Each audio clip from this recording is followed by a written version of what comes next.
Time check mga kalapatids, alas 11 na. So kakarating nga lang natin na galing school, nag-attend tayo ng event sa anak ko. So may papakita ko sa inyo mga kalapatids. Ito. Siguro nagigess nyo na kung anong gagawin ko dyan. So sa hindi, ito yung gagamitin kong widowwood system sa aking mga kalapate. Ito yan. Mga box yan sa prutas mga kalapatids. So ito yung gagawin ko na widowwood. Iaakit na natin para pag may oras tayo magagawa na natin dun sa taas, tsaka hindi na nakaharang dyan sa baba. Tapos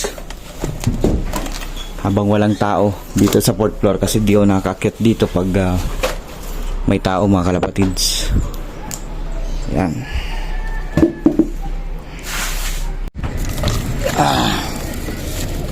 So naiakit ko na mga kalapatids dito sa bubong natin. Dito ko muna ilalagay. Yan. Tapos silipin natin itong mga pinaronda natin kanina, kung kompleto silang pumasok.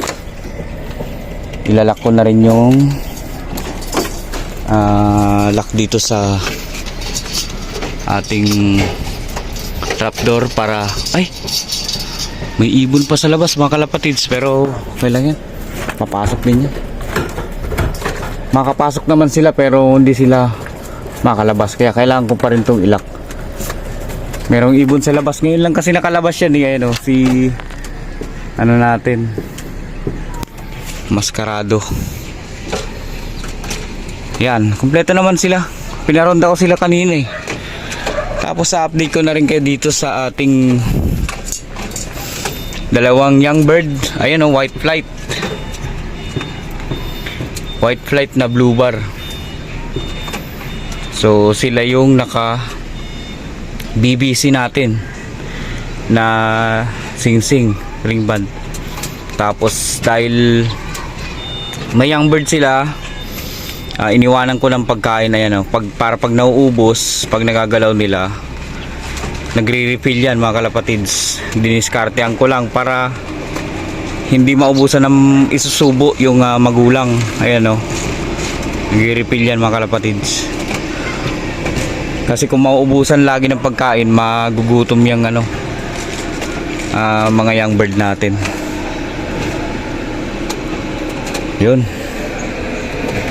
So bababa na ako mga kalapatids dahil may pasok akong alas 2. Bali dito ko pala isi-set up. Ayan, meron akong nilagay na isa dyan. Ganyan yung magiging mangyayari dyan sa mga binili nating fruit box. Widowwood system ang tawag dyan mga kalapatids. Aalisin natin tong mga breeder cage natin, nilalabas natin dito. Dito ko lang muna yan nilagay kasi safe sila dito para makapag-focus sila, makapag-breed sila ng maayos. Pero hindi sila pwedeng magkasama ng flyers tsaka breeders dito sa loob ng loop natin mga kalapatids, kasi baka sumasali na tayo sa karera, nakakasama na yan sa ibang mga kalapati sa truck, baka mag-uwi yan dito ng sakit. Huwag naman sana, mahawaan yung magiging mga young bird natin dito. Kaya kailangan once na sumali na tayo sa race, nasa labas na sila. Diyan natin sila i-set up. Ayan, nag-aalala lang ako dahil kailangan ng maayos na dyan, haligi, para dili pa rin ng hangin dahil nasa rooftop nga tayo. Delikado dito sa kagaya nung isang araw, merong ipo-ipo dito mga kalapatids. Pag akit ko, nakabaliktad na itong bubong natin, ay itong natin nakabaliktad na. So delikado sa malakas na hangin. Kaya sa mga susunod, bago mag rainy season mga kalapatids, kailangan talian tong mga to, kailangan matibay kasi delikado. Nasa 5th floor tayo, tapos may mga tao sa baba, baka makadisgrasya tayo. So yun lang mga kalapatids, mag-i-idlip muna ako tapos papasok na.